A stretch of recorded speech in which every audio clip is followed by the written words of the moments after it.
sou professora da FURB, aqui de Blumenau, na área da Sociologia Política. Acho que a minha apresentação deve ser bem breve mesmo, eu vou estar coordenando a mesa. Como nós temos poucas pessoas ainda presentes, a recomendação é uma apresentação de 15 minutos, né? Eu aviso vocês caso precise. E as perguntas, a gente se organiza no final. Se tivesse um número muito grande de pessoas, nós usaríamos a mãozinha, mas acredito que se ficarmos num grupo pequeno, não vai ser necessário.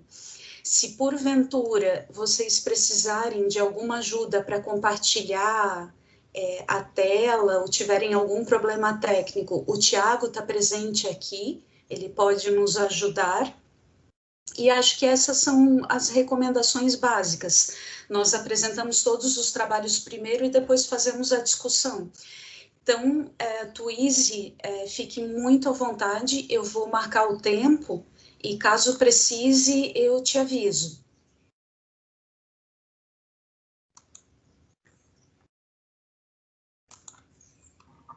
Perfeito, Luciana, entendido. Então, boa tarde a todos. Eu nunca apresentei a tela nesse programa, mas eu acho que não vai ter problema. Eu acho que é muito semelhante ao Meet, né? Então, meu nome é Tuíse, eu sou doutoranda em desenvolvimento regional na Universidade de Santa Cruz do Sul. E eu trabalho com gênero, né? Com a relação das mulheres com a cidade, mais especificamente. E eu faço parte do grupo Observa Covid-19, que mapeia, através de dados públicos, a situação do Covid e compara com a situação social no intuito de apresentar algumas direções, né? A nossa intenção inicial era que, a partir desses mapas, o poder público e a imprensa, enfim, pudessem tomar alguns direcionamentos. Né? Então, esse trabalho, ele foi feito usando os dados feitos através desse grupo. Eu vou apresentar aqui, então. Está aparecendo a minha... Ainda não. Aparece a minha... Não? Não. Sabes onde é que compartilha? Tá. É bem em cima. Isso. Agora foi.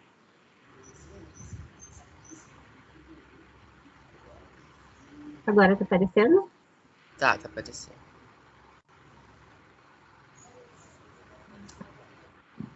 Foi, deu certo.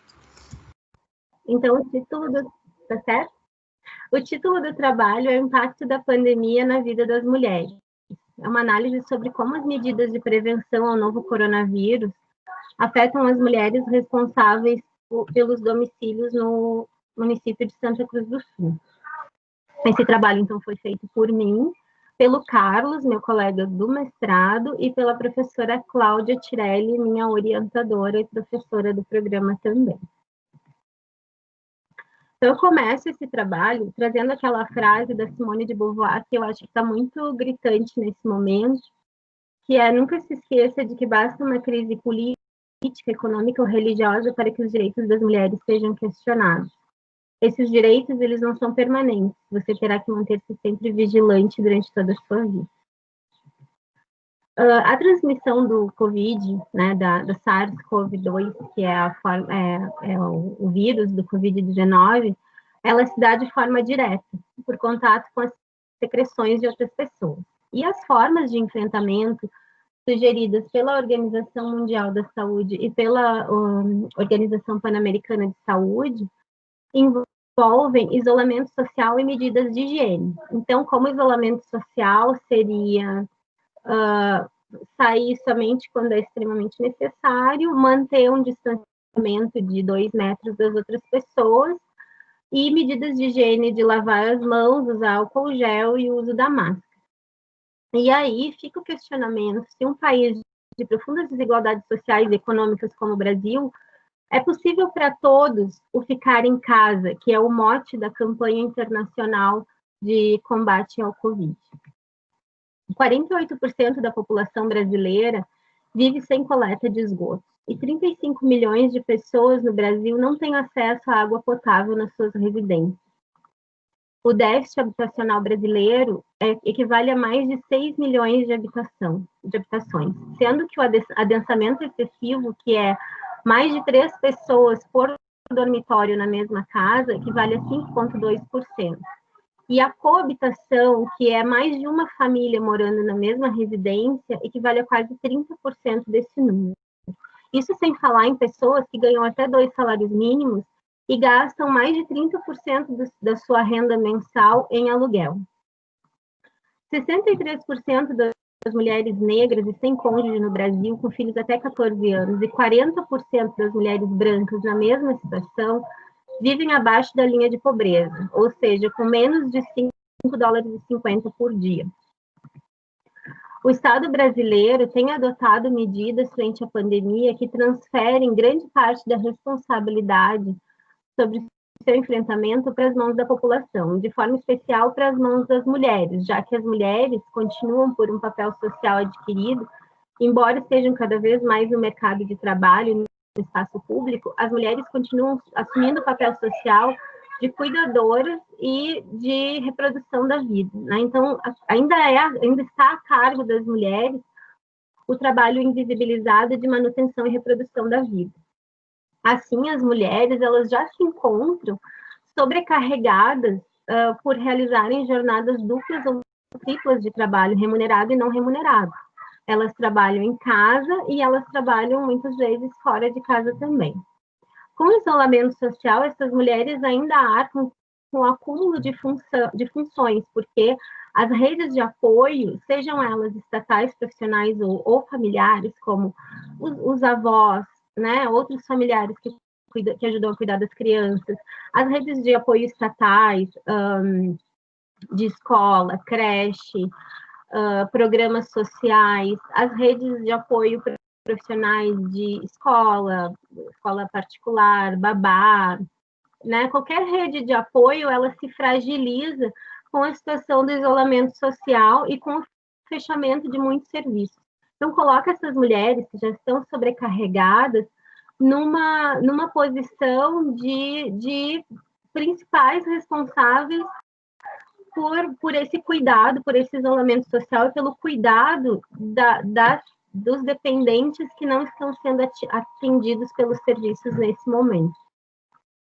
Na realidade brasileira, milhares de famílias são chefiadas por mulheres, e essa realidade se dá de forma especial nas classes de menor renda e em situações de vulnerabilidade social. As mulheres são responsáveis por quase 40% dos domicílios urbanos brasileiros. Nas famílias que contam somente com um responsável, cerca de 88% desses responsáveis são mulheres. 46% das famílias urbanas que vivem com rendimentos de até meio salário mínimo estão sob responsabilidade feminina. E 30% das famílias com filhos de até 5 anos de idade também estão sob responsabilidade feminina. Essa realidade tem muito a ver também com a dificuldade da liberação da mão de obra feminina para o trabalho. Não é à toa que nós temos um grande número de empreendedoras individuais mulheres no Brasil, e numa pesquisa recente, quase a totalidade dessas mulheres que empreendem individualmente afirmam que empreendem por falta de opção, falta de outra opção que consiga conciliar a maternidade, a vida doméstica e o trabalho remunerado.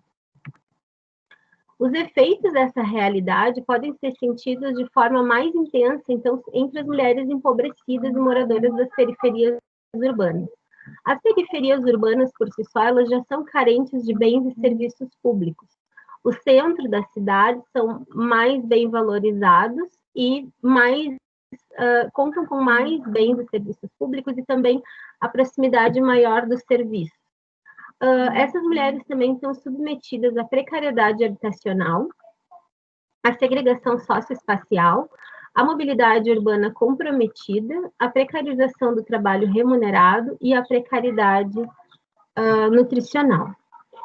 Então, a metodologia do nosso trabalho se utilizou de dados secundários e fez análises estatísticas descritivas através desses dados.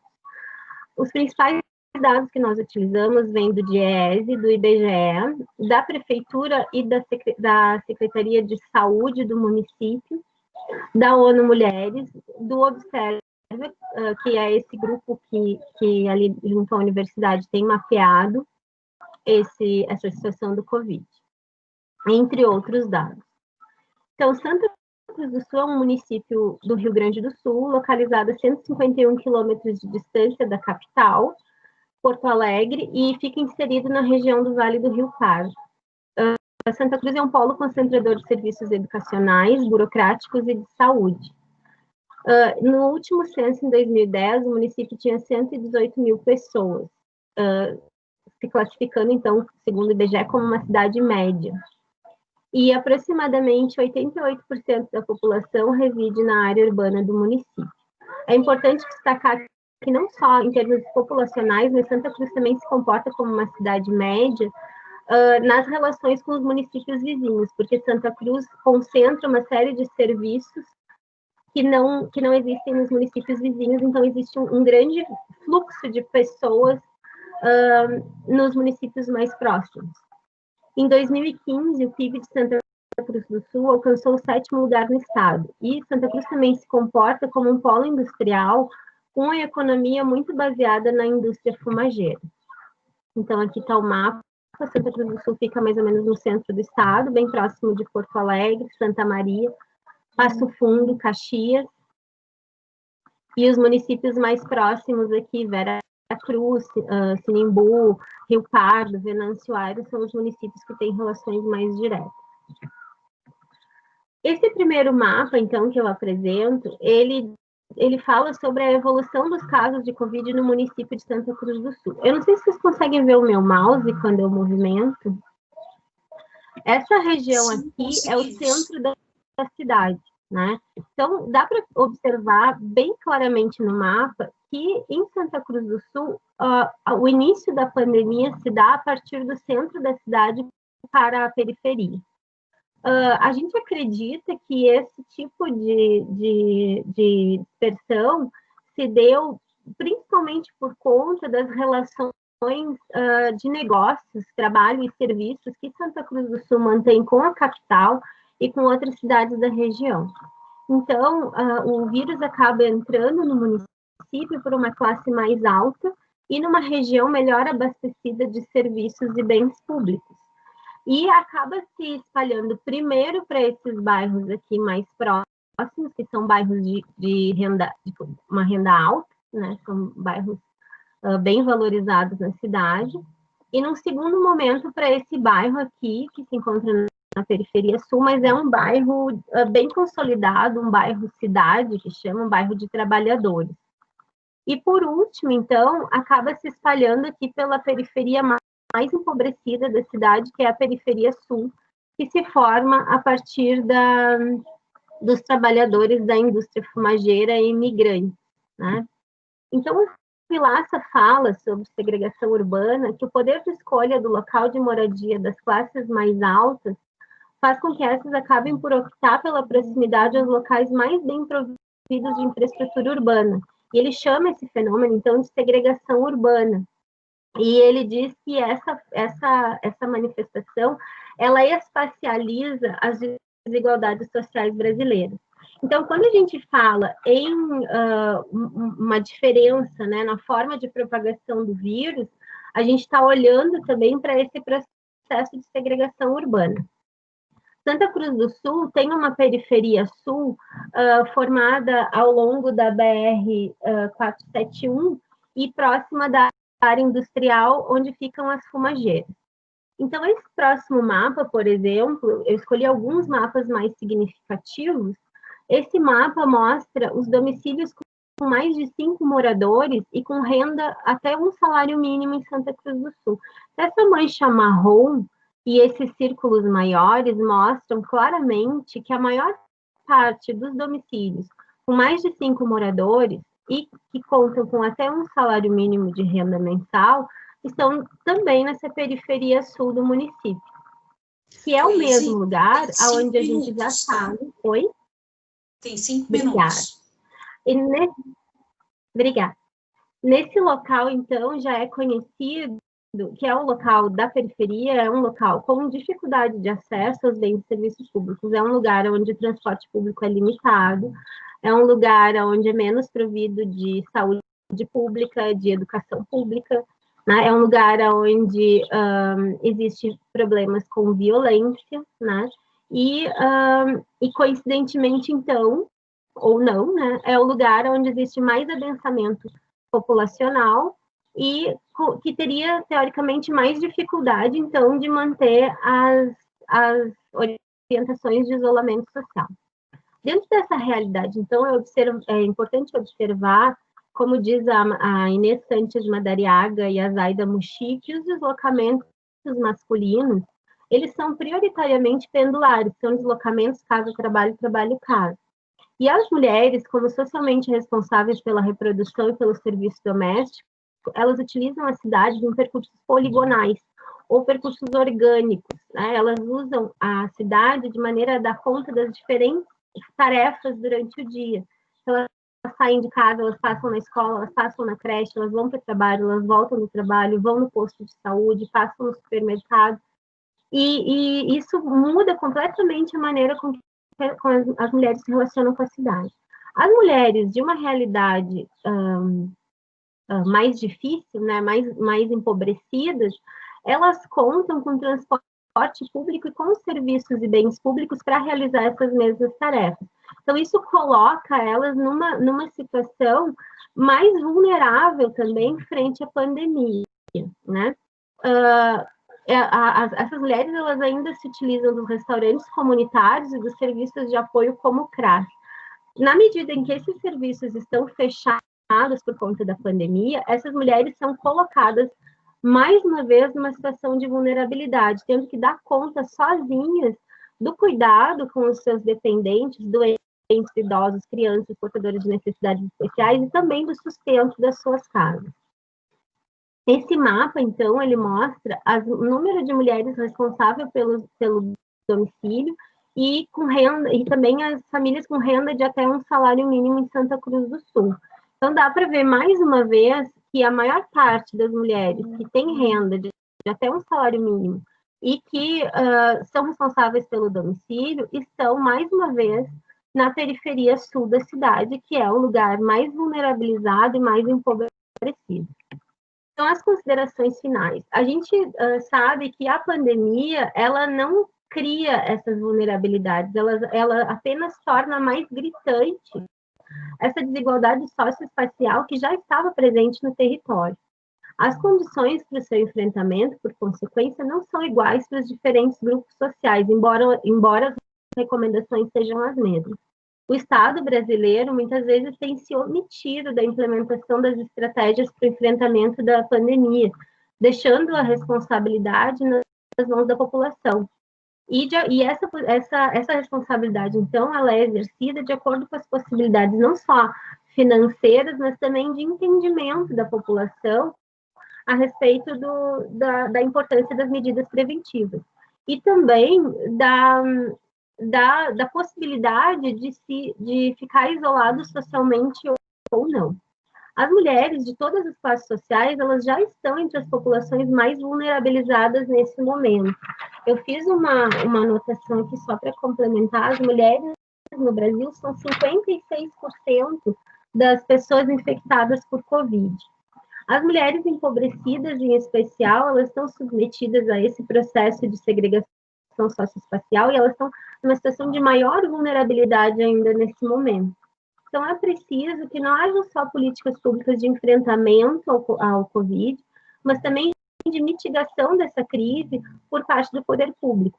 Políticas públicas voltadas especificamente para as mulheres, elas se tornam muito abrangentes, especialmente nesse momento, porque elas acabam afetando a realidade de grande parte das famílias brasileiras, acabam afetando a realidade de crianças, idosos, portadores de necessidades especiais e de doentes.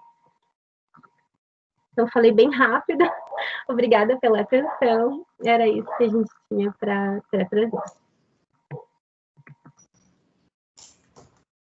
Muito obrigada, Twizy, pela apresentação. Conforme nós combinamos, eu vi que a Maria Roseli já está na sala, mas nós combinamos seguir as apresentações, então na sequência viria a apresentação do Jorge Eduardo Vasquez Santamaria, e depois ficaríamos com a apresentação da Maria Roseli. Jorge, estás em condições de iniciar a apresentação? Sí, estoy en condiciones de iniciar la presentación. No sé si pueden ver la presentación en este momento. Vamos só... Eu só quero compartilhar a tela. Espérame, vuelvo a hacer por favor el intento. Acho que precisas compartilhar novamente, Jorge. Nuevamente la comparto, está bien. Disculpa. Espérame, por favor. Voy a hacer nuevamente el intento.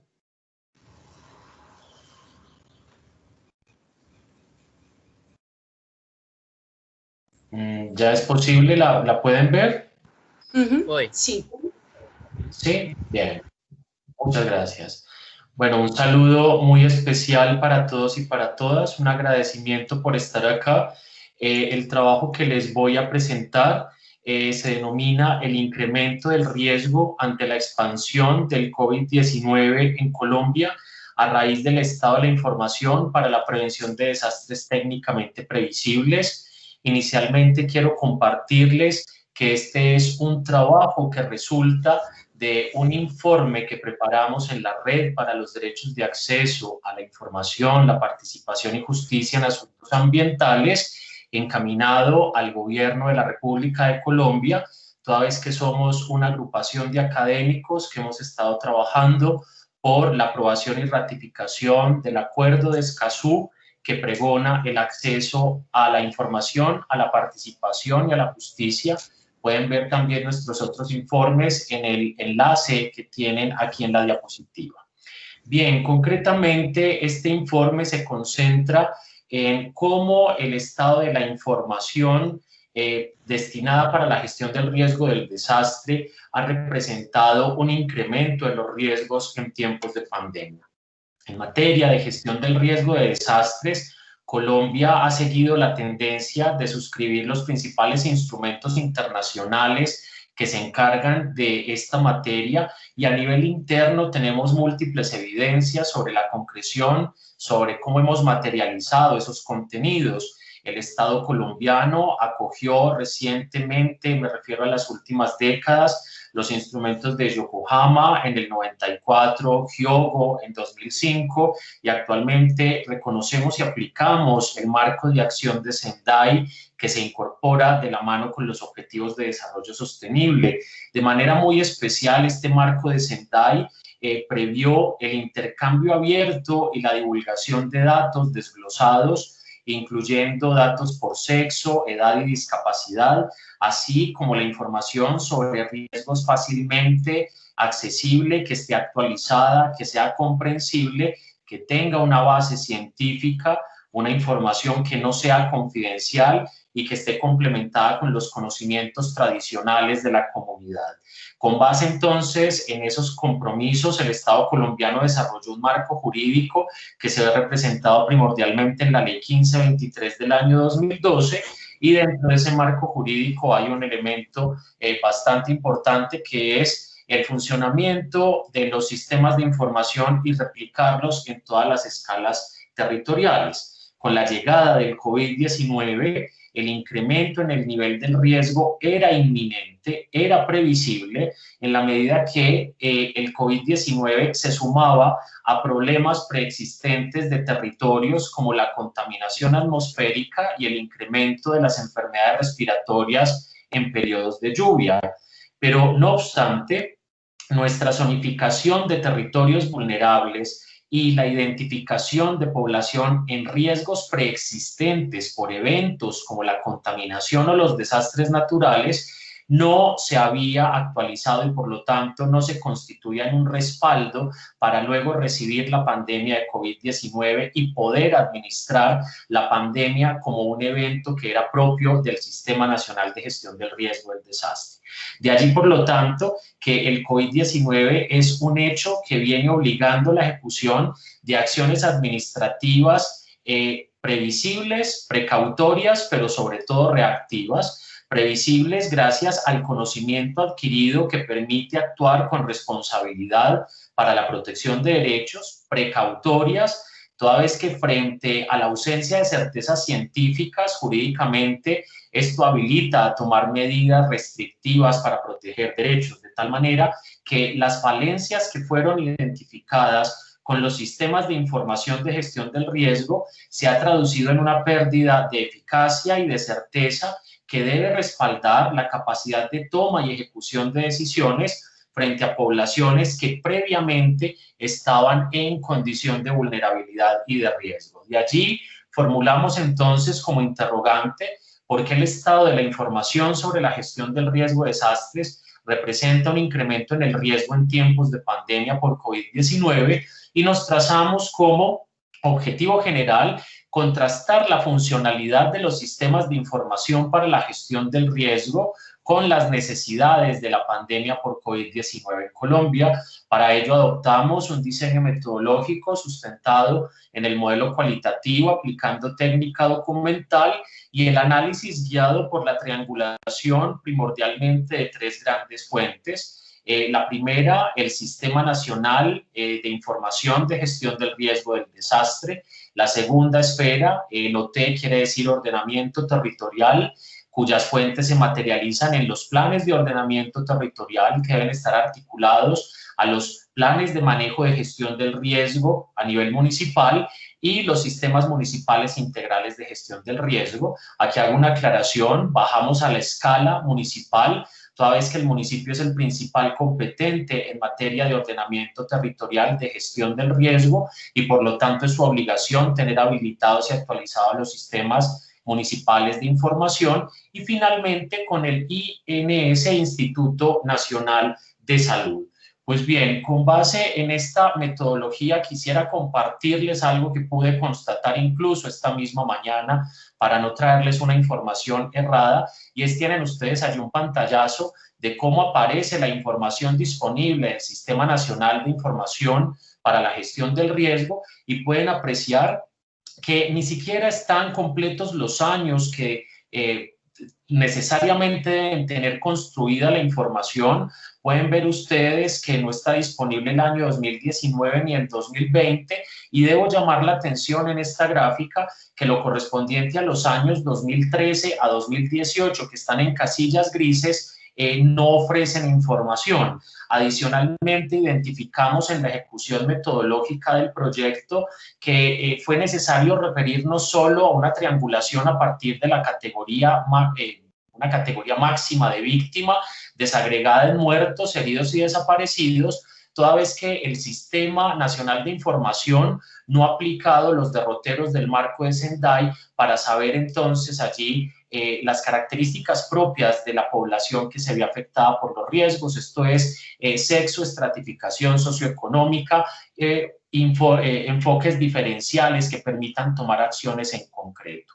Es preciso entonces mencionar que la gestión del riesgo del desastre cumple un papel bastante importante en el ordenamiento territorial colombiano, constituye uno de los determinantes para el ordenamiento territorial. Allí se configura, como lo ven ustedes, dentro de los distintos determinantes, el Sistema Nacional de Gestión del Riesgo y por lo tanto dispone emprender la ejecución de unas acciones urbanísticas concretas regidas por unos planes que son los planes de gestión del riesgo que, reitero, se integran o se articulan a los planes de ordenamiento territorial. Pues bien, la gestión del riesgo del desastre, por lo tanto, en el ámbito jurídico y político colombiano da cuenta de una experticia en la cual los desastres naturales se reconocen como expresión y resultado de las relaciones históricas y sociales que los colectivos humanos entablan con la naturaleza. No hay una visión propiamente fisiquista o física que defina la normalidad del evento, sino que se propone que los desastres deben verse más bien como una conformación coyuntural de las condiciones normalmente existentes en la sociedad, esto es, de las vulnerabilidades y de las capacidades limitadas que son preexistentes en el territorio.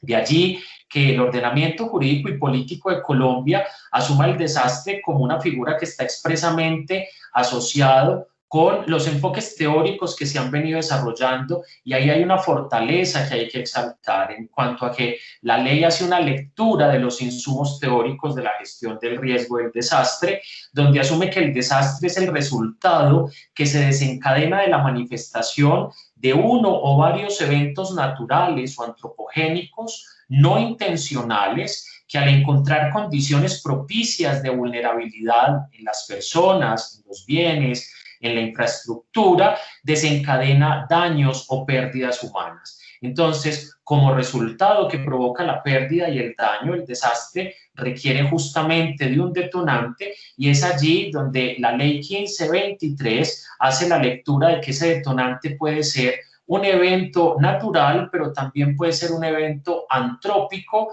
no intencionado. Menciono esto porque ven ustedes que con esa comprensión del desastre y de lo que puede ser el detonante del desastre, la constitución de un evento antrópico no intencionado le da claramente cabida al COVID-19, en la medida en que hasta la fecha no podemos hablar de que el COVID-19 sea un efecto antrópico intencionado, pero sí es un evento que encuentra en las condiciones preexistentes de vulnerabilidad una amenaza que puede desencadenar un riesgo y por lo tanto un desastre a nivel social.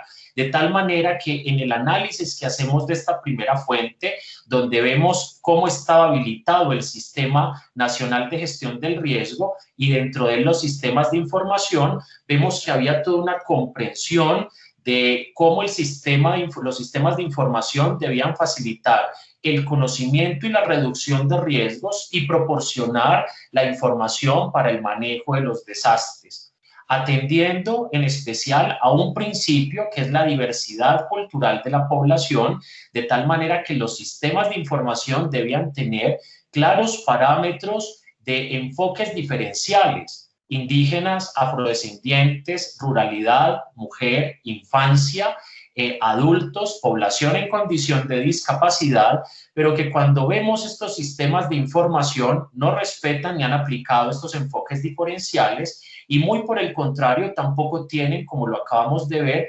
actualizada y disponible la información. De tal manera, ¿sí? Tem 5 minutos. Sí. De tal manera que los instrumentos de planificación territorial y de desarrollo puntualmente concretados o articulados con el plan de ordenamiento recibieron la pandemia del COVID-19 careciendo de una adecuada generación y actualización de la información. Esto entonces nos condujo a hacernos dos preguntas para poder generar una propuesta frente a las autoridades, y es: ¿qué función están cumpliendo los sistemas de información ante una pandemia como la del COVID-19? Y pues vemos la necesidad de exaltar de que allí los sistemas de información están dejando en claro la preexistencia de escenarios de amenaza y de riesgo en los cuales no hay aplicación de enfoques diferenciales ni se está cumpliendo con los parámetros de las normas internacionales que ha traído Colombia, y puntualmente deja de lado un factor que se articula a la denominación de riesgo, y es contemplar los fenómenos antrópicos no intencionados, de tal manera que el COVID-19 debió haber sido ya previsto por los sistemas nacional y municipales de información como un factor que podía estar presente en el territorio y propagarse. Estas ausencias, y para culminar, nos llevan a cruzar la disponibilidad de la información, por lo menos la que estaba vigente, que es hasta el 2014, y vemos por lo tanto que en este escenario desprovisto de información hay una correspondencia entre que los territorios con mayor número de población o los más densamente poblados son los que han padecido el mayor número de pérdidas o en cuanto a víctimas por fenómenos hidrometeorológicos que son los más presentes en Colombia. Esto es, inundaciones, deslizamientos y vendavales han generado la mayor cantidad de víctimas en cuanto a muertos, heridos y desaparecidos en los territorios más densamente poblados. Algo que luego entra a corroborar el incremento exponencial de la propagación de COVID-19, donde vemos que estos mismos territorios trataron de contener sin información previamente disponible lo que luego en un lapso de 2 meses iba a ser una potencialización de la propagación del COVID. De tal manera que la conclusión a la cual nos dirigimos al gobierno en los distintos escenarios donde hemos presentado este informe no radica solo en la incorporación del COVID en los sistemas de información, sino en la precariedad por su falta de actualización y articulación frente a temas de gestión del riesgo y ordenamiento territorial. Muchísimas gracias.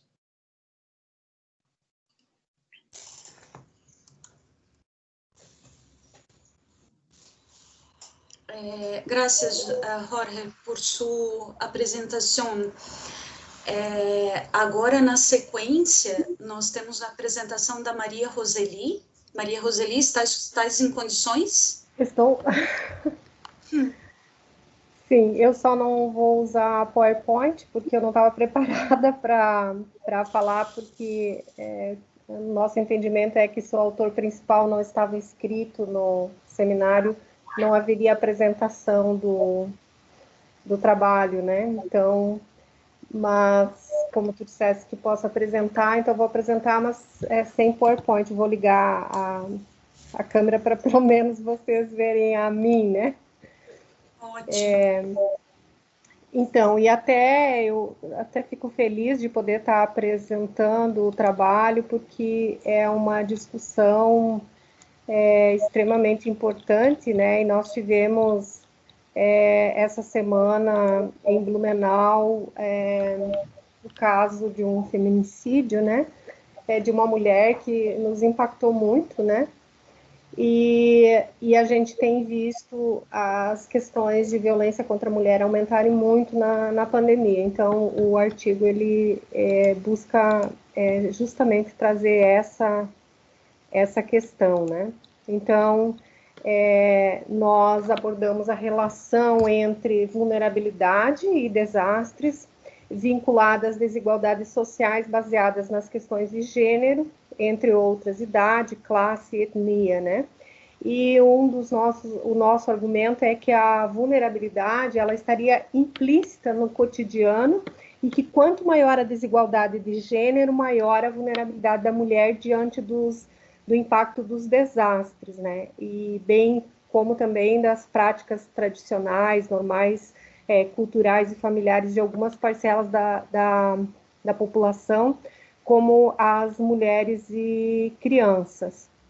Então, como a pandemia é um desastre biológico, considerado, né, um desastre biológico, daí que nasceu a ideia de fazer essa relação, né?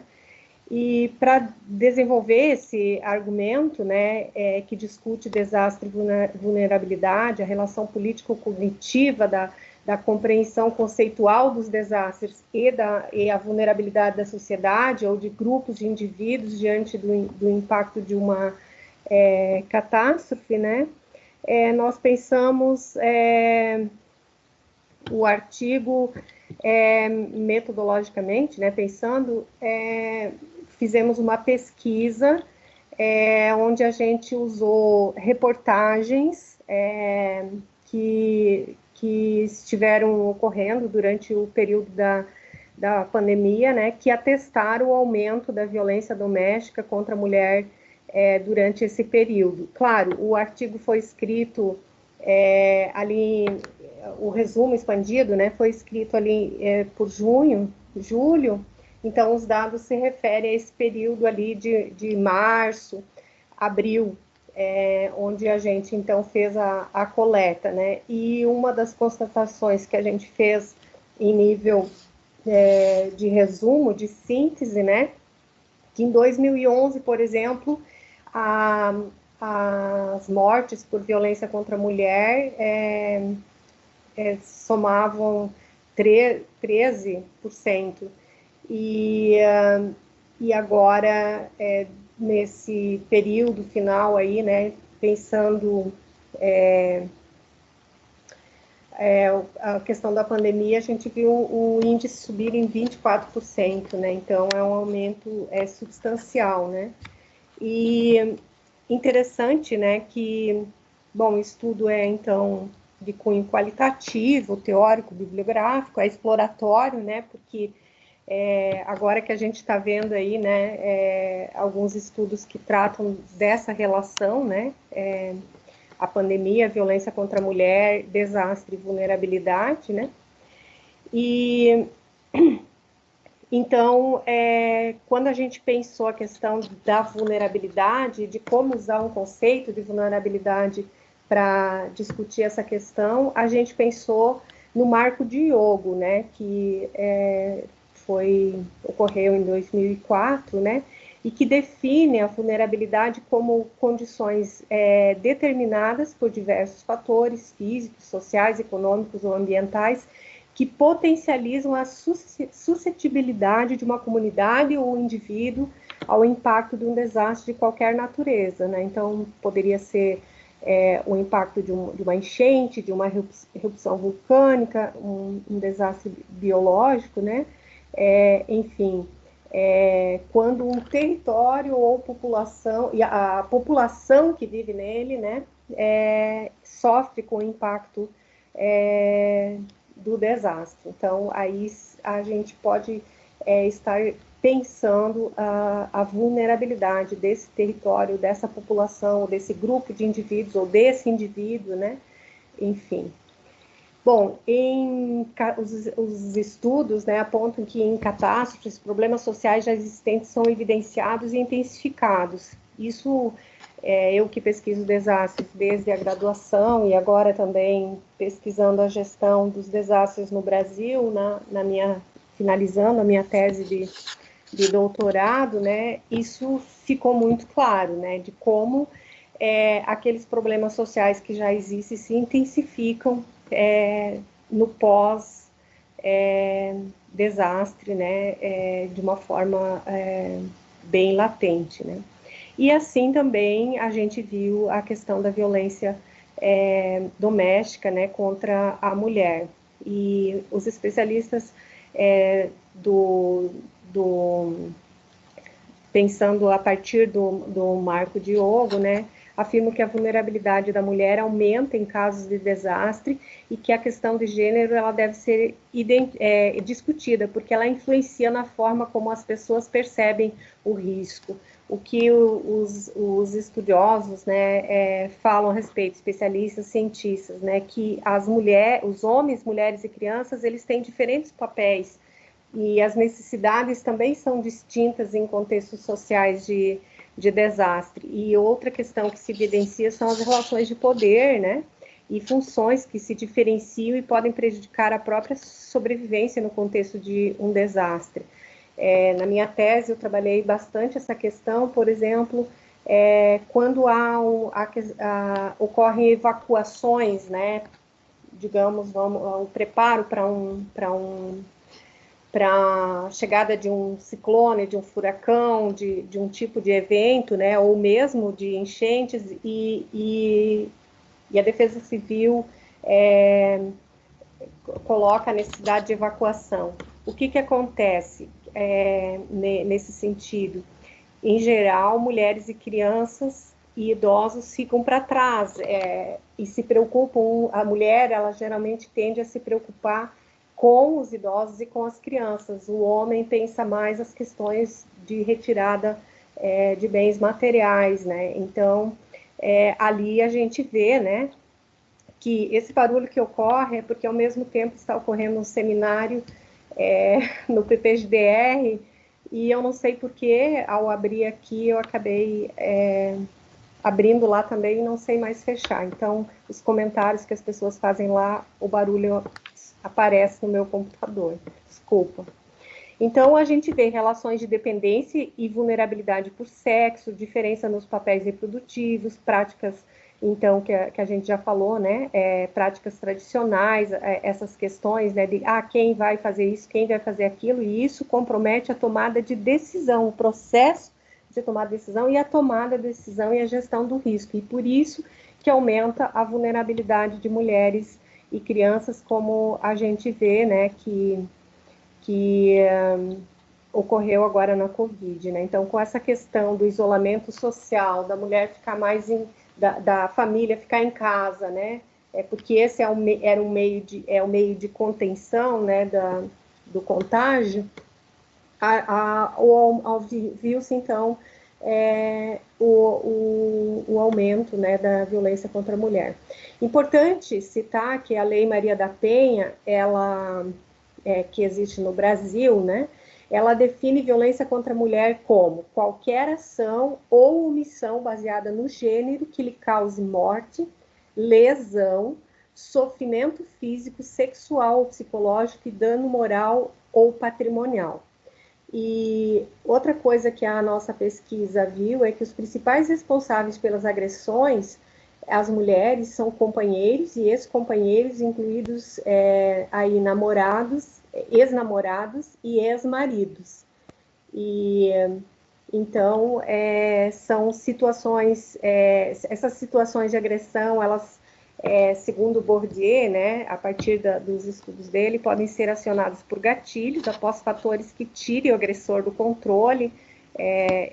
O autor fala de dominação, né? Para Bourdieu, as relações sociais baseadas no sexo são construídas e compreendidas a partir da dominação e por divisões fundamentais entre masculino como ativo, né, e feminino como passivo, por meio de um princípio criador, organizador do desejo masculino de posse, seria, Bourdieu fala em dominação erotizada, e subordinação feminina, ele fala em subordinação erotizada, né? E então, a partir desse autor, né, a dominação decorre em partes da tradição antropológica que defende a naturalização de uma construção social e que se banalizou de uma definição social do corpo, especialmente, né, dos órgãos sexuais como produto de trabalho social de construção. Então, o que a gente, indo para os resultados, isso... Ok, eu ia avisar dos 5 minutos. Sim, indo para o resultado, né, que quando essa construção, ela não se mantém mais, as agressões podem ser desencadeadas buscando, então, restabelecer essa dominação, e em um desastre, como no caso desse que ocorreu, retirar a liberdade, cercear o espaço, que de fato é o que ocorre, né? Restringir recursos e contato podem ser vetores da eclosão de atos violentos contra parceiros domésticos. E em contexto de emergência, há aumento de tensões familiares e de riscos de violência contra mulheres e meninas, e devido às restrições de movimento, as sobreviventes da violência podem ter obstáculos para fugir ou acessar serviços essenciais de ajuda e proteção. E essa é uma das grandes preocupações dos autores, né? Que as mulheres não estão acessando os serviços de ajuda, e isso é um agravante, né, na atual conjuntura, então, do confinamento com o agressor. O Fórum Brasileiro de Segurança Pública, ele alerta que na Covid-19 os atendimentos às mulheres vítimas de violência aumentaram 44,9% no estado de São Paulo, um dado de lá, né? E o total de socorros prestados passou de 6.775 para 9.817 entre março de 2009 a março de 2020. Mas isso são os dados daquelas mulheres que conseguiram fazer a denúncia, né? Então, Os resultados apontam que os casos de violência doméstica e agressão à mulher aumentaram e, em contrapartida, ações buscam reduzir esses índices, né? A gente viu inúmeras ações nesse sentido em nível governamental, de instituições, né? Polícias especializadas, Disque Denúncia, redes de apoio, Instituto de Pesquisa, que trabalham para atender e procurar reduzir esse número, né? Vizinhos e parentes também tem ajudado muito no caso de denúncias, né, em caso de suspeitas e como para nós, autores, né, cabe ao Estado pensar políticas públicas e estratégias de redução e mitigação do risco e de proteção à mulher.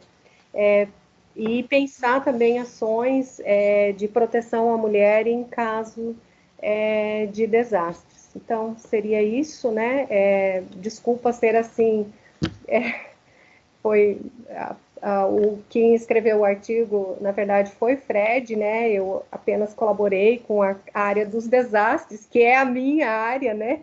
Então, a questão da mulher, de gênero, embora se trabalhe muito, né, na área dos desastres, né? Acabei não aprofundando na tese que trata de gestão, né? Então, obrigada, Luciana, né, pela oportunidade de estar falando, até porque é uma discussão pertinente, né, acontecendo, e que também fecha com o que os anteriores apresentaram, né? E obrigada. Obrigada, Maria Roseli, e acho que a tua apresentação foi muito importante, por mais que você tenha falado que o Fred que acabou sendo o primeiro autor, eu acho que a tua experiência no estudo dos desastres e também o fato de ser mulher, eu acho que acaba trazendo esse conhecimento de causa, que a gente poderia dizer, né? Aqui em Blumenau nós tivemos um caso de feminicídio ontem, que a Maria Roseli comentou, que nos deixou extremamente chocadas, né? E acho que é uma discussão bem pertinente. Eu vou tomar liberdade de parabenizá-los novamente pelas 3 apresentações e iniciar fazendo alguns comentários. Como a gente está num grupo pequeno, se porventura alguém quiser fazer alguma pergunta, de repente pode levantar a mão, mas também acho que pode abrir o microfone e falar, que não tem problema algum. Mas, ouvindo as apresentações de vocês, eu anotei algumas coisas aqui e tentei pegar um fio condutor. A Tuíse apresentou dados sobre a realidade brasileira e também a realidade de Santa Cruz do Sul, com mapas, uma riqueza de detalhes e de dados. O Jorge traz aquele panorama da Colômbia, do país, né, trazendo a discussão, o sistema de informações. E uma pergunta que o Jorge fez num dos slides me chamou a atenção e acho que para esses comentários eu pego como um fio condutor. Que função cumprem os sistemas de informação? Aí, na apresentação da Maria Roseli, ela fala sobre a violência contra a mulher, também trata de dados, e eu fico pensando o seguinte: quando nós levantamos os dados, muitas vezes nós acabamos confirmando determinadas situações, principalmente agora em relação à pandemia, que acabam sendo aprofundadas. A vulnerabilidade ambiental, a vulnerabilidade socioeconômica, com a pandemia, ela aparece também nesse mapeamento que vocês trazem. E eu fico me perguntando, quando a gente fala, um dos caminhos são as políticas públicas, pensar que nós temos dados, agora sobre a pandemia são dados atualizados, mas nós temos nos nossos países, Colômbia, Brasil, em toda a América Latina e no Caribe, dados históricos sobre determinados problemas. E nós sabemos que as políticas públicas minimizam alguns desses problemas, mas estão longe de oferecer uma solução. E eu realmente me pergunto a respeito do papel do Estado. Eu lembro do Chico de Oliveira, que é um sociólogo brasileiro falecido há pouco tempo, que ele comenta que o Estado incorpora as demandas da sociedade para não resolver.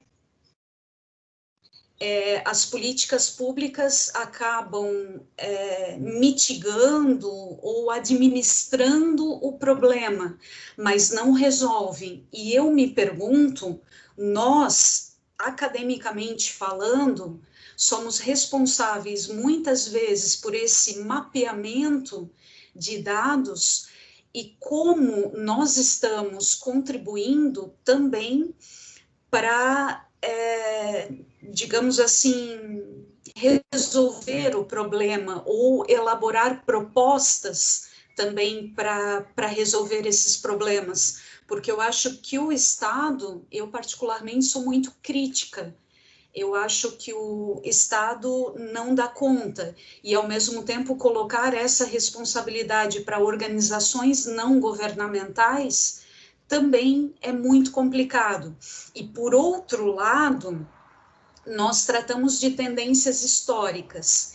E quando a gente fala de vulnerabilidade, desastres, violência contra a mulher, tem muitas pessoas que falam, um dos caminhos é educação. Nós precisamos educar as pessoas. Mas no Brasil, eu não sei o caso da Colômbia, nós vivemos uma ofensiva neoconservadora dentro da própria educação formal. Então, como trabalhar esses temas que são muito importantes e são problemas históricos, nesse contexto também de neoconservadorismo, de volta, de regressão de direitos, né? Que a Tuíse tão bem colocou no início. Direitos não são permanentes, como a gente gostaria que fossem, ou que eles fossem revistos e aprofundados, mas eu acho que tu colocasse aquela frase, não são permanentes. Então, como nós poderíamos nos situarmos nesse contexto? Eu não sei se a Adriana, Rosana, próprio Tiago também tem alguma outra pergunta, e vocês também, se quiserem perguntar entre vocês, né? Por favor, sintam-se muito à vontade. Eu poderia fazer um comentário a respeito disso que tu fizeste, né? Eu acho que, eu concordo contigo, e eu acho que aí entra a questão do desenvolvimento regional, e porque também a gente trouxe essa discussão aqui para o seminário, né? E como eu disse, quando a gente foi fazer uma pesquisa, né, para ver artigos e estudos que trouxessem essa relação de desastre, vulnerabilidade, a questão de gênero, a questão da violência contra a mulher, a gente praticamente encontrou alguma coisa de agora, assim, rapidamente, né? Mas em termos de discussão, fazendo essa relação, quase nada, né? Eu acho que, pensando a questão do desenvolvimento regional, né, eu acho que tem que ser em nível territorial local, para que possa haver mudanças. E acho que aí entra o papel da universidade, como você falou, e eu sempre me sinto, em relação a tudo que eu pesquiso e trabalho na questão, né, desde a graduação, depois o mestrado, agora o doutorado, sempre trabalhando percepção de risco, vulnerabilidade, gestão de risco, né, gestão de desastres. Eu sempre me sinto um pouco culpada que a gente tem uma tendência na universidade de não fazer as devolutivas daquilo que a gente pesquisa e trabalha, a gente faz esses mapeamentos, como você diz, né, e a gente apresenta os resultados, a gente até faz algumas proposições em nível de de trabalho final e tudo. E isso é geral, né? E depois a gente não chega de novo ao nível territorial local, e aí eu estou falando especificamente pensando agora a nossa cidade, aqui Blumenau, né? Tem 55 comunidades pobres, né? Onde a desigualdade social ela se apresenta e é escondida até, porque quando vocês veem as fotos de Blumenau, vocês só conseguem ver coisas lindas, bonitas, riqueza, beleza, né? Mas a pobreza, as desigualdades sociais que o município apresenta não aparecem, né, em nível público. Então, eu penso assim, nesse sentido, né, e também eu acho que os programas de extensão, Luciana, das universidades, poderiam estar trabalhando nos grupos de pesquisa, né, nessa área. Você tem, né, sido uma guerreira bem nessa área, né, por isso que acho que você está aqui no nosso grupo também, né, e eu acompanho o teu trabalho, né? Mas eu vejo assim que são muito poucos que fazem isso, né? Eu acho que e a questão das políticas públicas, né? Um dado importante nas pesquisas, né? E que justamente na tese eu também trago isso, né? E que as questões de gênero, classe, etnia, essas questões elas não entram nas discussões das construções das políticas públicas, exatamente porque a metodologia de implantação de uma política pública, o processo de construção dela, não faz.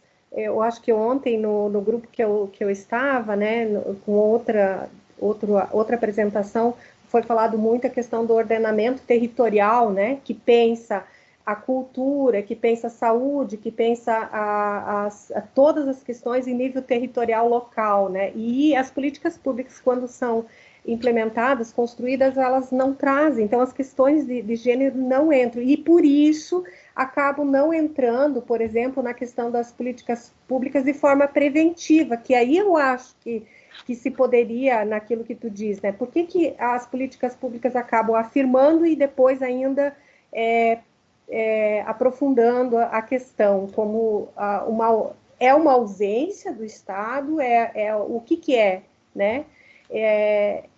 E não tem políticas preventivas, né, para se trabalhar a questão.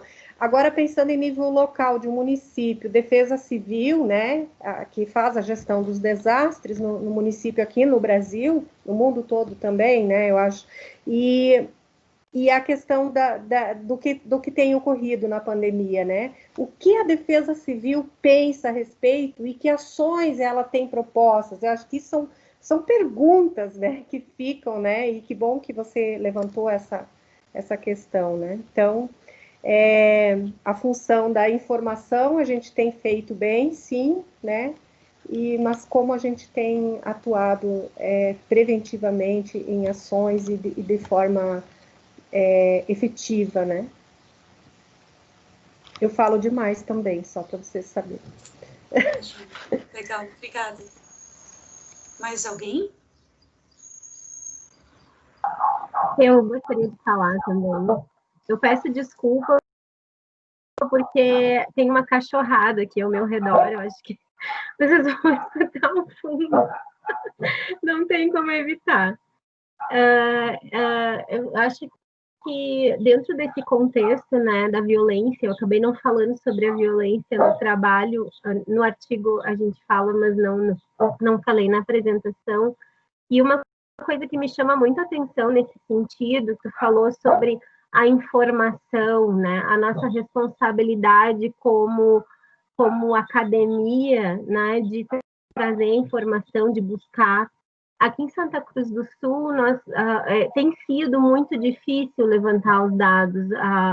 Não há interesse que esses dados sejam divulgados, né? Santa Cruz do Sul, que é a nossa região, através de acordos, consegue se manter sempre em bandeira laranja, chega a chamar atenção, porque no mapa do estado nós tínhamos toda uma região de bandeira vermelha e Santa Cruz permaneceu o tempo inteiro como uma ilha de bandeira laranja através de ações, mais no sentido de transformar e como se diz, manipular a realidade do que ações efetivas, né, de combate. E o que aconteceu muito específico nessa realidade foi que eu fiquei responsável pela parte que trata de gênero, né, para fazer esses mapeamentos, e quando eu fui atrás dos dados da violência contra as mulheres, coincidentemente, na mesma semana, a delegada aqui de Santa Cruz do Sul deu uma entrevista no jornal comemorando os números da violência na cidade que diminuíram. E, em contrapartida, a gente sabe, né, que isso não corresponde à realidade. A gente sabe que o que diminuiu foram as notificações, foi o acesso das mulheres, que já é difícil, a denúncia, né, a notificação, a trazer essa violência, né, chegar até a polícia, chegar até o poder público.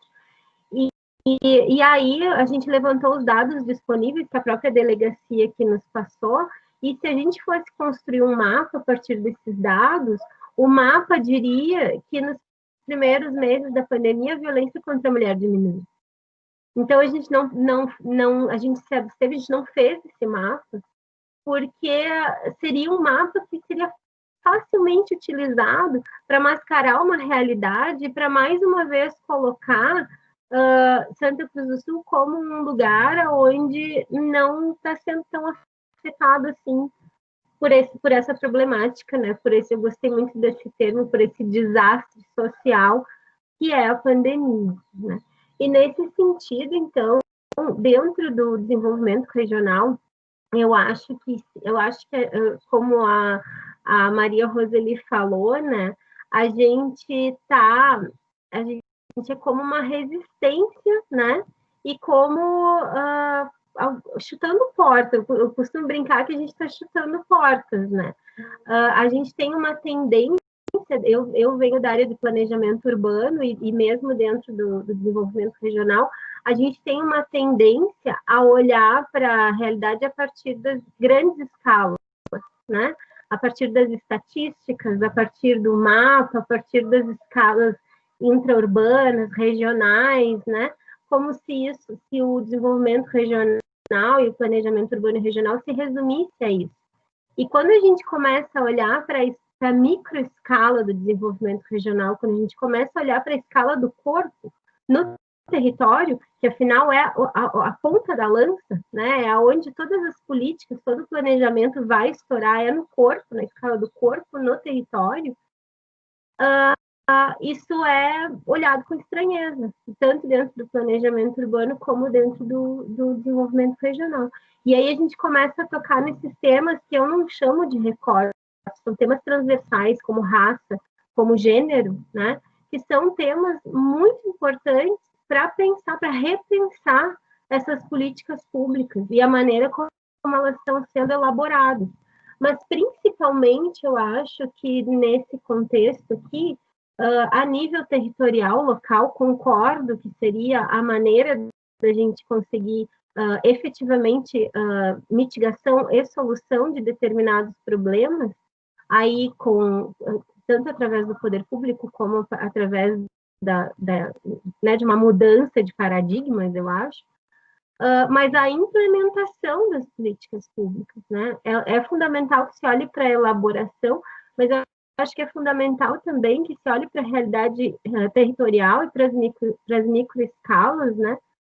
Para a endogenia, que a gente fala tanto, na hora da implementação, dos implementadores da política pública, porque a implementação, ela se dá lá no território, né? No contato direto com o território. E é ali, então, que a gente deveria voltar a olhar, porque os agentes da implementação e para quem essa política está sendo voltada, está ali nesse contexto, né? E aí, nesse contexto, se fala das mulheres, se fala das questões de raça, né? Se fala das outras questões de gênero e das realidades específicas de cada território, né? Eu acho que a gente está, passinho a passinho, buscando essa nova visão, digamos assim, que não é nova, que são problemas antigos, históricos, né? Mas talvez talvez, infelizmente, seja uma abordagem nova dentro do desenvolvimento regional recente, né? Digamos assim, não vou usar o termo nova, vamos usar recente, dentro do desenvolvimento regional e do planejamento urbano. Legal, obrigada. Jorge? Sí, muchísimas gracias, Luciana, y muchísimas gracias a Tuise y también a María Roseli. Yo creo que comparto muchas de las ideas que he escuchado en ustedes. Especialmente me quisiera referir primero al tema relacionado con las políticas públicas, porque creo que es de todos los que quizá más controversia y quizá mayor reflexión, en este caso creo que nos acarrea. Me refiero a esto porque en el caso colombiano, cuando vemos un panorama como el que deja la COVID-19, con el incremento del riesgo que les he tratado de compartir, lo que vemos es justamente no solo la ausencia de la política pública, sino también una cultura de una expectativa de una política pública que da una sensación de seguridad, más no propiamente concreta o materializa el derecho en la población necesitada. Y una de las cosas que hemos estado tratando de reflexionar desde una perspectiva muy jurídica, ahí me disculparán, soy abogado, pero es justamente por qué no pensar en la inversión o en el cambio de quién es el elaborador de la política. Hay una tendencia, de pronto en Brasil, no sé si se puede hacer tan palpable por ser un sistema federado, pero en Colombia sigue habiendo una fuerte tendencia a tener una expectativa en el poder central que luego se le traslada a los gobiernos locales, y el gobierno local, en este caso, que arroja la COVID, devela de que no estaba ni preparado, pero tampoco que había tenido iniciativas para prepararse. Entonces, cuando hablo del cambio del rol, a lo que estamos de pronto viendo es, ¿por qué no pensar en una configuración de la política pública como un fenómeno material? Esto es, como un proceso de institucionalización social, en el sentido de que no debe ser la entidad gubernamental, sino propiamente los procesos propios de las comunidades los que configuren esa cadena cíclica de la política, identificar el problema, prever las alternativas, elaborar un plan de gestión, emprender una ejecución y hacer la evaluación, y que esto sea una fuente de retroalimentación a las administraciones para que allí encuentren insumos de políticas públicas eficientes. Y en esto me quiero conectar con el tema que creo que desarrollaban las compañeras de mesa. El tema de la gestión del riesgo y el COVID-19 en el caso colombiano ha dejado claramente identificado que hay un actor clave que lamentablemente, disculpen el término que voy a utilizar en castellano, está desaprovechado, y es la mujer.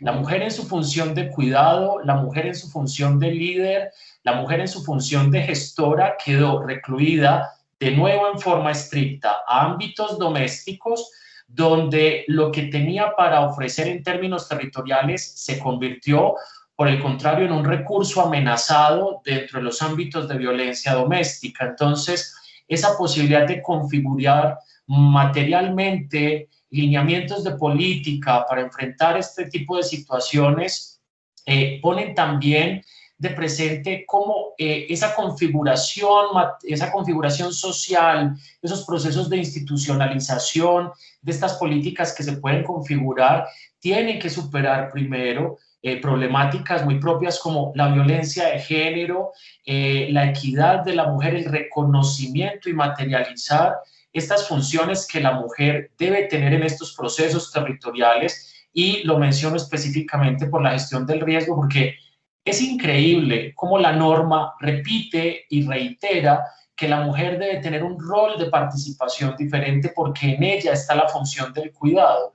Entonces, ahí es donde, para no extenderme mucho, en nuestro caso vemos que la ausencia de la información, porque preguntabas, Luciana, o exaltabas la pregunta de qué función cumplen los sistemas de información, creo que me lleva a una reflexión y es la ausencia de información debilita el empoderamiento en los procesos de participación y por lo tanto aísla la posibilidad de tener una oportunidad de pensar en una elaboración de políticas que venga desde la base social y no desde la administración.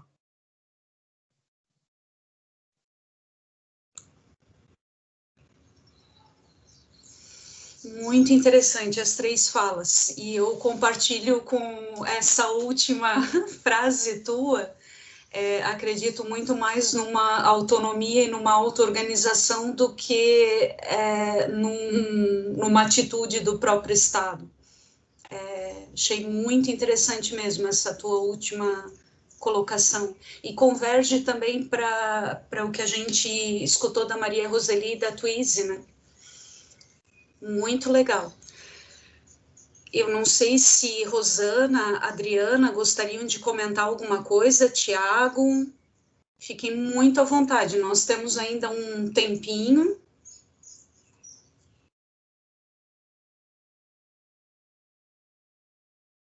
Eu queria dizer, Luciana, que no fim das contas, foi muito bom que tu tenha vindo para essa mesa, né?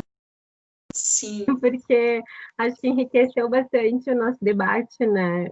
A partir da tua experiência também, né? Acho que para mim, essa mesa foi formidável. Parabéns para os colegas também. Anotei um monte de coisas. Gostaria que a gente pudesse ter outros contatos, trocar informações. Acho que é fundamental e acho que é por aí que as coisas se desenvolvem. Uhum.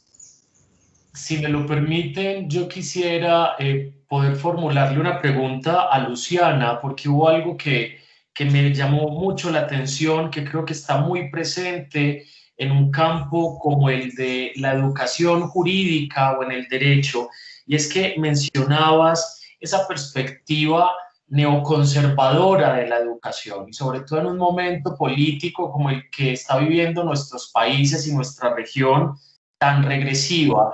Que estamos haciendo mal en el sector educativo, nosotros que estamos generando tanta información, que estamos generando tantos datos, que estamos haciendo tanto rastreo y ofreciendo aparentemente tanta claridad, ¿por qué nos sobrepasa? ¿Qué estimas tú, Luciana? ¿Por qué nos sobrepasa ese modelo neoconservador y regresista? Pergunta difícil, mas eu tenho feito leituras, inclusive uma pesquisadora brasileira chamada Flávia Biroli, ela escreveu um livro com uma pesquisadora da Colômbia, que agora eu não recordo o nome, sobre o neoconservadorismo. E essa pesquisadora da Colômbia pesquisou o país e as tendências, né?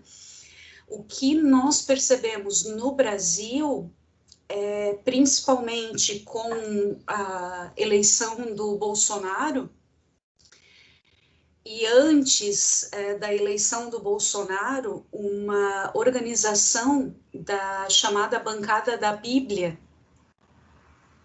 políticos relacionados a determinadas igrejas, né, ocupando espaços, e nesse livro, os três pesquisadores, eles juntam Argentina, Colômbia e Brasil. Os três pesquisadores mostram que é uma estratégia articulada. Esses neoconservadores, principalmente vinculados a determinadas igrejas, tomam postos no sistema jurídico, então juízes, advogados, procuradores, dentro de todo o sistema jurídico e também no espaço político. E aqui na nossa cidade, Blumenau, já fazem alguns anos, a educação de gênero ela foi retirada do Plano Municipal de Ensino. Os professores não podem mais trabalhar o tema do gênero. E, ao mesmo tempo, tem uma ofensiva política chamada Escola Sem Partido, que condena professores que se posicionarem politicamente nas suas classes. Ou seja, tanto no ensino fundamental para crianças, adolescentes, quanto na universidade, há uma preocupação muito grande dos professores de como trabalhar esses temas, esses assuntos. Porque se nós nos posicionarmos de forma muito contundente, as aulas são gravadas, há todo um problema relacionado. Houve uma situação, eu não acompanhei muito bem, mas de uma professora aqui na nossa região que comentou algo relacionado ao presidente da República. E ela foi divulgado nas redes sociais, teve todo um contexto, assim. Então, eu acredito que quando a gente comenta, né, da atuação do Estado e a própria atuação nossa, com base, por exemplo, nos dados que são coletados e nos trabalhos que a gente pode fazer para mudar essa realidade, nós precisamos fazer frente a esse neoconservadorismo. E dentro da educação formal, o que eu percebo é que cada vez mais as margens de manobra, as brechas dentro da educação formal são menores. Eu acredito hoje mais na educação informal do que na educação formal. A educação formal, nessa educação nós estamos acuados. E na educação informal nós temos mais liberdade para atuar, né? Não sei como é que está na Colômbia, Jorge, se há um movimento diferente, né? Sí, Luciana, muchas gracias por tu respuesta. Quería aprovechar ese comentario porque también le escuchaba a María Rosely esta labor de generación que nos corresponde como academia de generar el conocimiento. Y se tiene la idea del empoderamiento a través del conocimiento y de la emancipación del individuo a través del conocimiento, y sobre todo ahora con estos trabajos maravillosos en temas de género, se supone que debe ser una apuesta. En Colombia, saben ustedes bien que nos enfrentamos a una tradición conservadora en todas las estructuras estatales y sociales, pero que viene teniendo unos frentes de reacción bastante fuertes y donde se han abierto unos escenarios muy excepcionales que justamente me llevan a poderles por lo menos mencionar una de esas experiencias por medio de las cuales hemos tratado de generar un antecedente distinto, y es este tipo de estudios que generamos en la academia viene de un trabajo grupal en red de varias instituciones que incluso alimenta estrategias de litigio público gratuito, e incluso puntualmente este tema de la gestión del riesgo y la información nos llevó hasta una audiencia en el sistema interamericano donde pudimos reclamar esta falencia que pone en riesgo estos derechos y que genera esa visión tan regresiva de la que tú hablabas. Por lo tanto, creo que el sistema educativo colombiano trata de reaccionar y mantiene este compromiso con la generación de información, pero de todas maneras, como creo que tú muy bien lo explicas, hay toda una cultura instalada en esos lugares que controlan el sistema, y allí la generación de la información, como creo que le comprendía María Rosely, de pronto esa información se dispersa, se pierde, y quien tiene la autoridad para aplicarla tampoco la recibe. y ahí está, creo que uno de los puntos para tener que seguir en esa labor de hacer que esta información sea apropiada y genere el cambio frente a la realidad.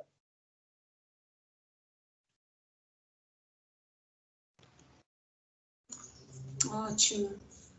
A Adriana, eu acho que colocou uma questão aqui no chat, eu posso ler para vocês, né? Uhum. Juntando a fala da Luciana com a do Jorge, fico pensando quais as possibilidades de real participação das mulheres e outros grupos que possam viver maior condição de vulnerabilidade em processos auto-organizados, autogestionados. Como o empoderamento pode acontecer em todo esse contexto? Muchas gracias, Adriana. Yo quisiera dar una respuesta, lamento una respuesta quizá muy jurídica. Sé que el derecho y lo jurídico no es la mejor salida, pero no, sí hay una figura en la cual yo mantengo toda mi credibilidad y es la democracia. Creo que la democracia nos está permitiendo, en el caso colombiano, comprender que el rol de la ciudadanía no está en el campo del Estado, que el rol de la ciudadanía está en el campo del sujeto. Y allí es donde veo procesos muy interesantes, por lo menos en escenarios urbanos, Medellín, Bogotá, Barranquilla, las ciudades del interior de Colombia, donde la comprensión del ejercicio de la ciudadanía como un ejercicio del sujeto político lleva procesos de organización y lleva procesos de defensa de derechos de esos grupos. Creo que en el caso de las mujeres en Colombia hay clarísimas experiencias. Te quiero recomendar una, en caso de que la puedas buscar. Este año, disculpen, el año anterior llegó al Consejo Municipal una concejal que promovió un movimiento político en cuestión de 2 años. Se llama el movimiento Estamos Listas. Es un movimiento declaradamente feminista, pero es un movimiento que justamente ofrece el feminismo como una convicción política de un ejercicio de una nueva ciudadanía. Entonces, allí es donde yo veo que la democracia es retomada en las manos de la ciudadanía y que esa ciudadanía hace de la democracia su ejercicio político e incluso llega a una esfera de poder como el Consejo Municipal. Pero reitero, creo que democracia, participación, como figuras expansivas, son las que permiten poder alcanzar ese empoderamiento. Ótimo, obrigada. Nós estamos agora 15h21 e temos até, o professor Ivo colocou o link aqui acho que a sessão de encerramento, que será às 3h30. Se vocês concordarem, eu sugiro, eu passo a palavra para cada um de vocês, a gente poderia fazer uma fala final e encerraríamos a sala, pode ser?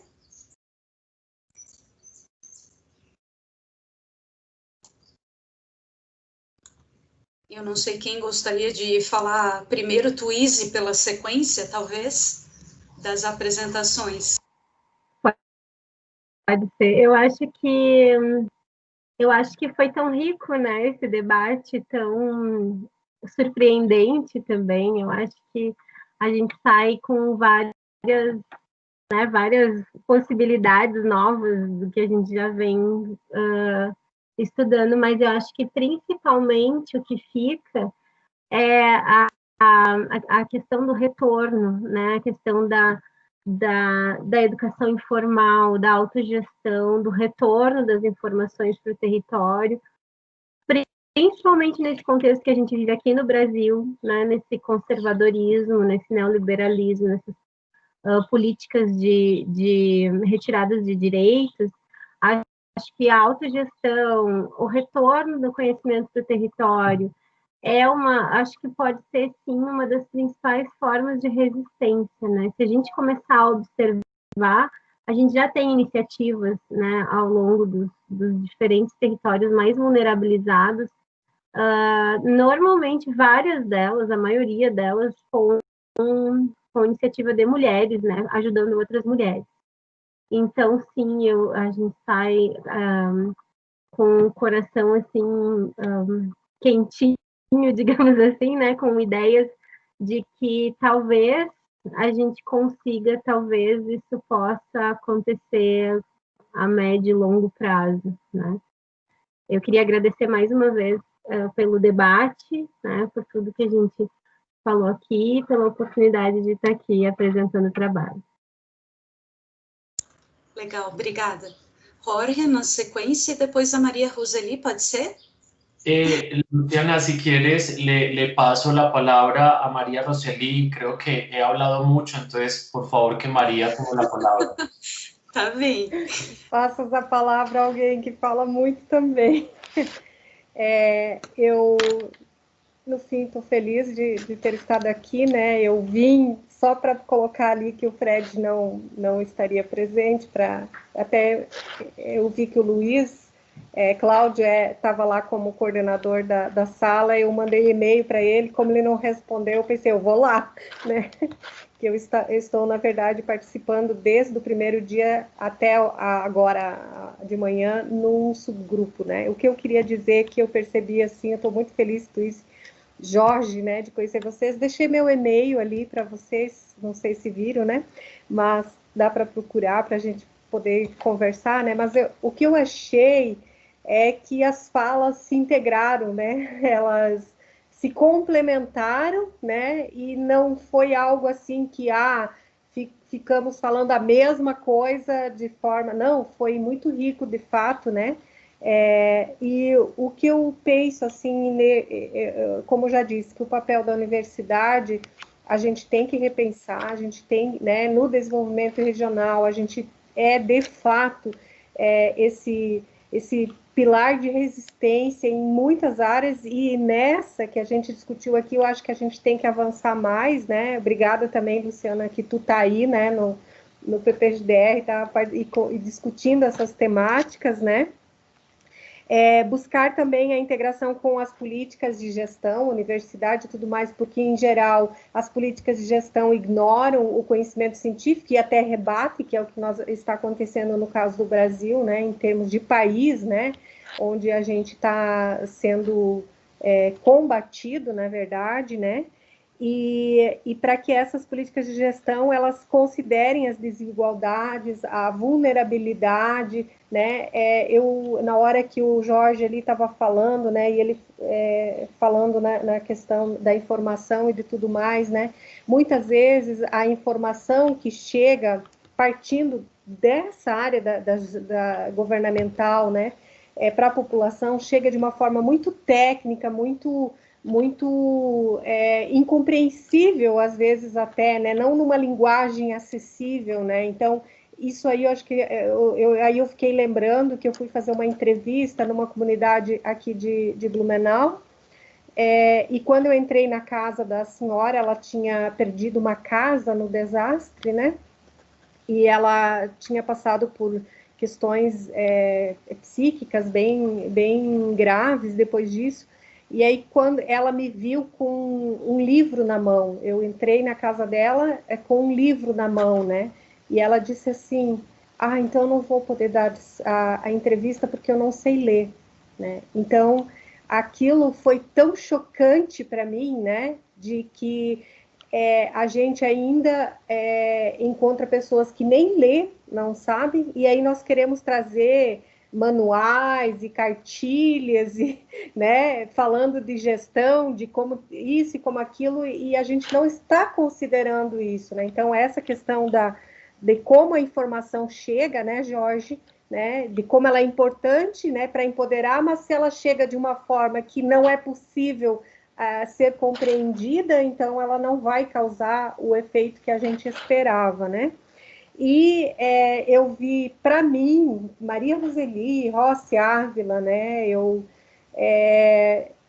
vi que eu tenho que começar a pensar também essa questão, né, de gênero e desastre, a questão da mulher, a questão, enquanto a Tuíse falava, eu fiquei pensando na criança, na adolescente, que também na pandemia aumentou os casos de estupro, de abuso, né, e tudo mais, e geralmente por parentes dentro da casa, agora ficou mais claro ainda, né, e essa questão, né, então, eu mesma estou fazendo fiz uma, para mim mesma, né, uns pensamentos aqui, ideias, né, de como tratar disso, né, e agradecer, então, a todos vocês, né, e eu acho que é bem isso que a gente tem que fazer, uma mudança total de paradigmas, uma inversão do que a gente vinha fazendo até agora.